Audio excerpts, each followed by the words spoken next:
மகிழம் என்னும் நாட்டை ஆட்சி செய்தான் ஒரு மன்னன். அவன் ஒரு நாள் காட்டில் குடில் அமைத்து வாழ்ந்து கொண்டிருந்த துறவியைச் சந்தித்தான். அவரிடம், சுவாமி, நான் மிகப் பெரும் சாம்ராஜ்யத்திற்கு அரசனாக இருக்கிறேன். எனக்கு இல்லை என்று சொல்ல எதுவுமே இல்லை.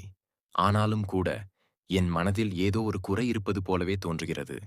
அதன் காரணமாக என்னால் மன நிம்மதியோடு இருக்க முடியவில்லை. மனம் முழுவதும் குழப்பம் சூழ்ந்து என்னை வாட்டி வதைக்கிறது.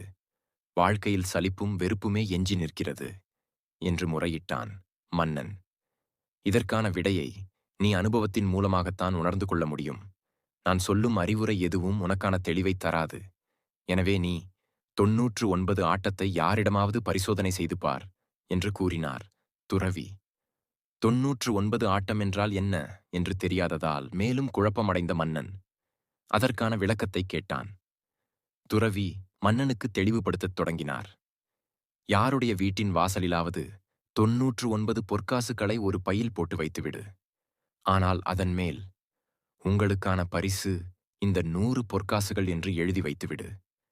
அதன் பின் நடப்பதை நீ வேடிக்கை மட்டும் பார்த்தால் போதும். உன் மனக்குழப்பத்திற்கும் வாழ்க்கையில் உள்ள சலிப்பு மற்றும் வெறுப்புக்குமான காரணம் புரிந்துவிடும் என்றார். இதையடுத்து துறவியிடம் ஆசி பெற்றுக்கொண்ட மன்னன் அரண்மனை திரும்பினான். பின்னர், யாருடைய வீட்டின் முன்பாக நாம் அந்த பொற்காசுகளை வைப்பது என்று யோசித்தான். அப்போது அவனுக்கு தன்னுடைய அரண்மனை வாசல் காப்பாளன் நினைவுக்கு வந்தான். அவனது குடும்பம் பெரியது, அதனால் கொஞ்சம் வறுமையில்தான் இருக்கிறான். அவனுக்கு அந்த பொற்காசுகள் பயன்படட்டுமே என்பதற்காக அவனுடைய வீட்டின் முன் பொற்காசுகளை வைக்க முடிவெடுத்தான்.